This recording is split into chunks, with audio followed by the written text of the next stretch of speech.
We are experiencing something phenomenal in this new Miami Cop Talk show that is being hosted on Community News. And Robert, want to say hello to the folks?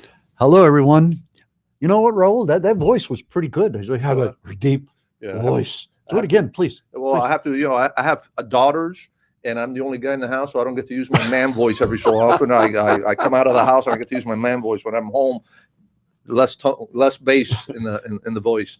So I'm really looking forward to spending time with you, Robert. We spent almost 3 decades working together. I said we didn't spend enough time together. Correct, until you retired and went off to becoming a state rep. And you had some time up in Tallahassee, so it's a pleasure to be back working with you. We had some good times, some more stories that hopefully we'll share on the show, and we'll laugh at each other, make fun of each other.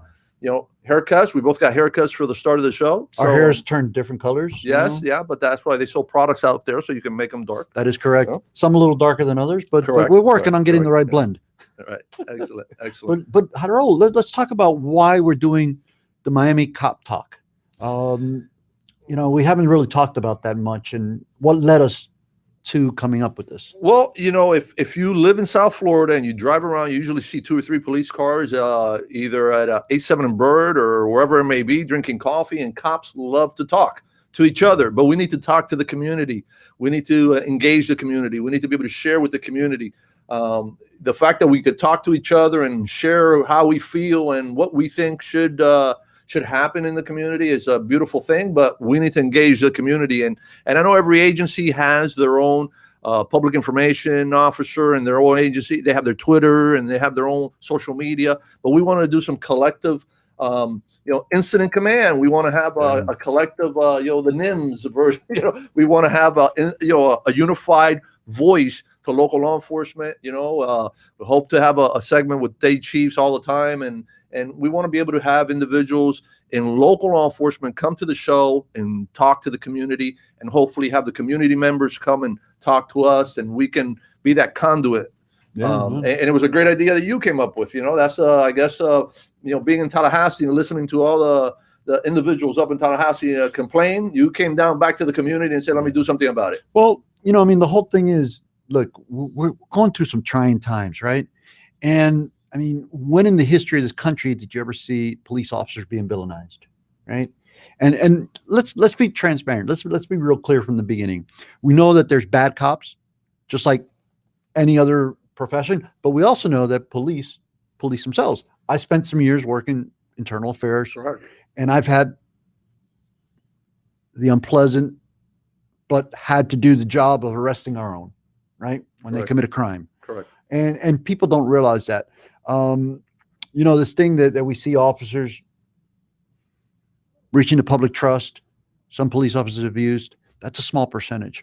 But we want to highlight the honorable work that the many men and women who are currently serving, have served, and will serve, do for us on a day-to-day basis.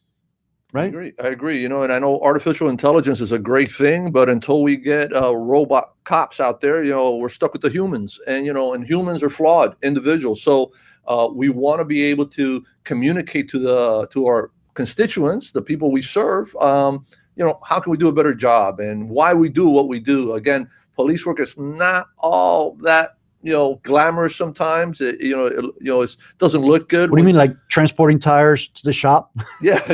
No, but and also when someone doesn't want to comply because they watch a lot of TV and they say, have you read me you haven't read me my rights, and there's complexities to constitutional law that the general public learn from TV, which are not accurate. The dramatization on TV is not necessarily 100%. So if you're getting your legal advice from TV and these CSI Miami or whatever, I think you may want to seek legal counsel elsewhere. Well, it's like Googling when you have an ailment. I got a pimple. All right, so you Google it. And what do you find out? Well, you can't believe everything you read on the internet, because if you go on the internet, I am ranked as one of the top, sex models and, or whatever. I shouldn't say, sex appeal guys, whatever. But, you can't believe what you read on the internet. Is that because of the picture of the Speedos? The Speedo picture, But, come on, you can't believe everything you read on the internet. You can't believe all these talk shows. Come on. you have to engage the people that are actually doing the job. So And you that's what we're served, going to be doing. Raul, you served 30 years, right, Yes, I did. in law enforcement. Yeah. So, man, I mean, you went through a lot. You're Yes. married. Correct. You have children. Correct. How did law enforcement impact your personal life? It caused me a divorce. I'm on my second marriage. You work, and it's tough. And then you have the stress of the job, and you got, you're trying to be all things to all people, and you just can't. Shot at. We talked about. I was shot at on. Ironically enough, I didn't think I was going to be, seeing the horrors in law enforcement being part of a school board police. But we were in a day and age where you have active shooters in schools, and it's changed. We're moving. Now we got school police. I mean, what's the next frontier? Church police. I mean, the fact of the matter is, times are changing. They're getting serious in all aspect of our community. And school policing in Miami-Dade County, I mean, it's been a staple in Dade County for better part since 1959, right? Was that when the department was founded? 1957, I believe, when they started a security liaison that morphed into what now is a school police department. But the fact of the matter is, you have over 400 school police officers. All major municipal areas in the United States have some sort of a school policing.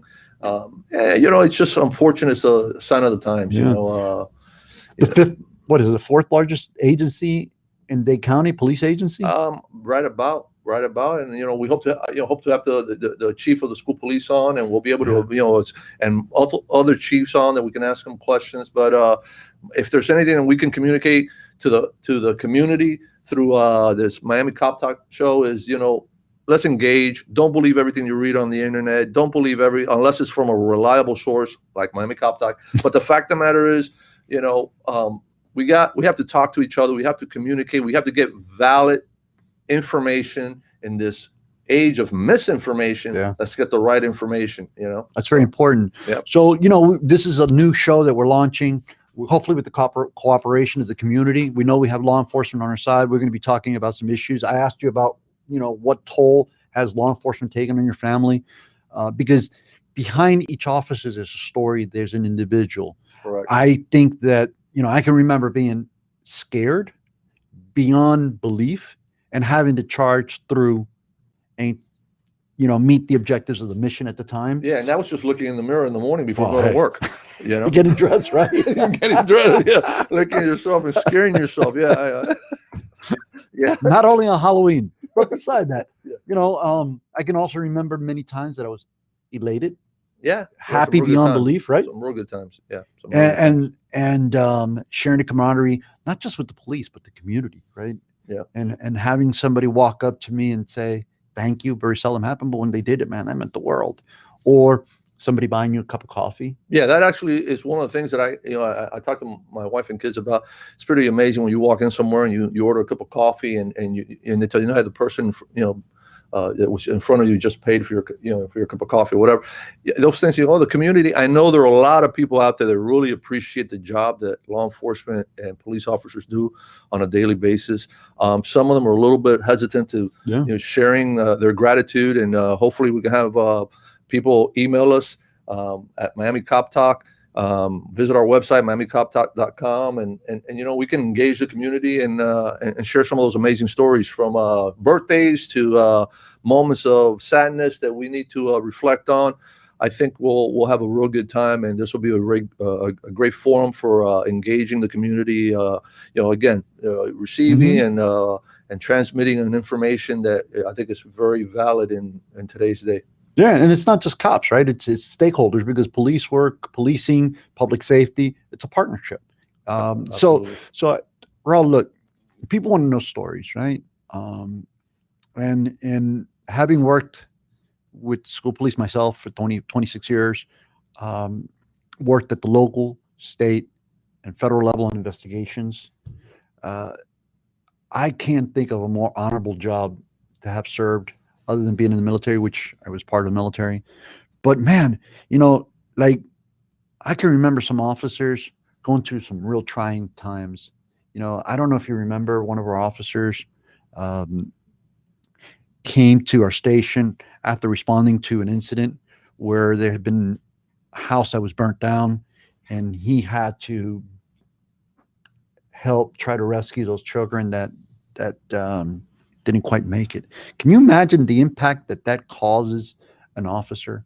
That they have to take that with them, Yeah, and carry that. let me tell you something. People don't realize there were times that I would, get home when I was working midnights. Got off at 7 in the morning. I would get home, and because of whatever incident occurred, your adrenaline's pumping, and you just can't get to bed. And it's 1 o'clock in the afternoon, and I still can't get to sleep. And there's a stress factor in law enforcement, and we should be able to share that with the community, and people should be able to understand back and forth, how they feel. Cops. And again, going back to cops sharing with each other. Let's share with the community. Hopefully, the community can share with us. I think it's important. We need to be able to engage with valid information.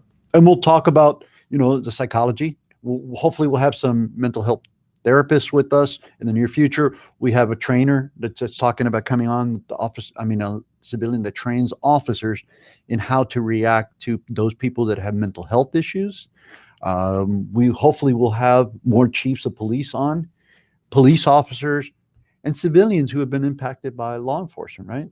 Absolutely. I think we got a good format, something good in the works here, and hopefully we'll be able to meet a need that I think the South Florida community has. So we have not built out the website on purpose. We have not built out the Facebook page, which is at Miami Cop Talk, because we want inclusion of the community, right? We want you to tell us what you want to hear so that we can populate it and grow this effort, because I just don't see this as a show. I see this as an effort. Absolutely. And then hopefully people can tag us. Instagram's a big deal. Hopefully we can get shout outs from members of law enforcement and tag us on Instagram, Miami Cop Talk. And I think it'll be a nice, everyone's doing their own thing. Let's all get together and be on the same page. Yeah. So for our viewers, what do you want to tell them to look out for now in the next coming weeks? Shoot an email out to mail@miamicoptalk.com. Visit our Facebook page, Miami Cop Talk, and Twitter, Miami Cop Talk. We're on social media. Instagram, Miami Cop the Talk. same thing. Instagram, the same thing. And reach out to us, communicate to us, give us your thoughts, suggestions, and hopefully we'll be able to bring some of those on the air. Yeah. So a little war story, right? God, what do I pick, right? Where do we start? But let's talk about, investigations to protect the children in the schools. People do not realize the fact that the Miami-Dade County Public Schools has an investigative unit, and you worked in that unit for a while. You supervised that unit. Can you share with the audience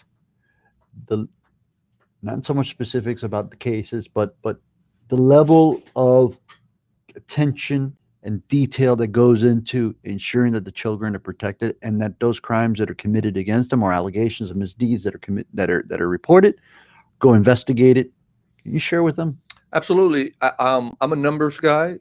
If you talk to my wife and my daughters, when we go shopping, they know I'm a numbers guy. You got to count those beans. Yeah, I count those beans. Yeah, I'm constantly. As a matter of fact, I get alerts on my phone every time the credit card's used. So I'm a numbers guy, and based on a numbers guy, when you look at the school district of Dade County is the largest employer in South Florida. It's the second largest in the state of Florida, and credit to those that run the school district. Many years ago, they decided, hey, you know what, we need to police ourselves to make sure that we're providing the best services possible to our students in our community.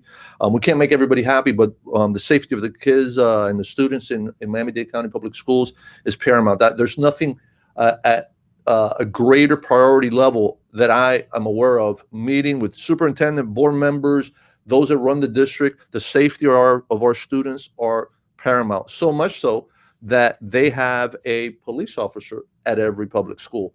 They take the safety of our students seriously. And that being said, crimes that are alleged against our students and staff are taken very seriously.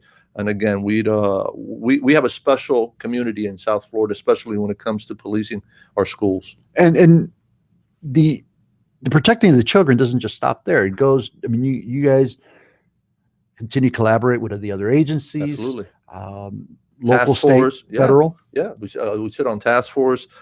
School police sits on task force. They're involved with the day chiefs. We just have just spoken previously to members of the day chiefs, and they're highly engaged. The school police of Miami-Dade County is highly engaged in local law enforcement and assuring the safety of our students. And even people that are in the schools are not necessarily safe, because schools are microcosms of the community. Absolutely. It's crazy to say that we have to have protection there at the schools. Yeah. But as you said, we live in a rather violent society. So it is a partnership with the community, but Correct. in order to better serve or better provide public service, public safety, I think the community needs to be involved. So what do you say? I guess our guest was not able to join us. Why don't you give us some parting words? Well, I encourage the community to engage in Miami Cop Talk. I know sometimes we're not happy with what's going on in local law enforcement. This is the forum. This is your voice to be able to speak your piece. Let us know what is on your mind, and we'll try to engage. We'll try to give you expert advice, expert opinion, and we're going to have experts on the show to be able to share with some of the stories that we get on our social media platforms. So as you see this show, as we rebroadcast it, please continue to share it. So my closing thoughts here is, Tommy behind the scenes, thank you for producing the show. To the Millers, Grant, Michael Miller, team at Community Newspapers, your partnership, we couldn't do this without you. Shout out to you guys, thank you. But more importantly, thank you to every one of you who are out there in the community, who are part of this show, who will help us grow this. And what do you say? We close this out. Miami Cop Talk.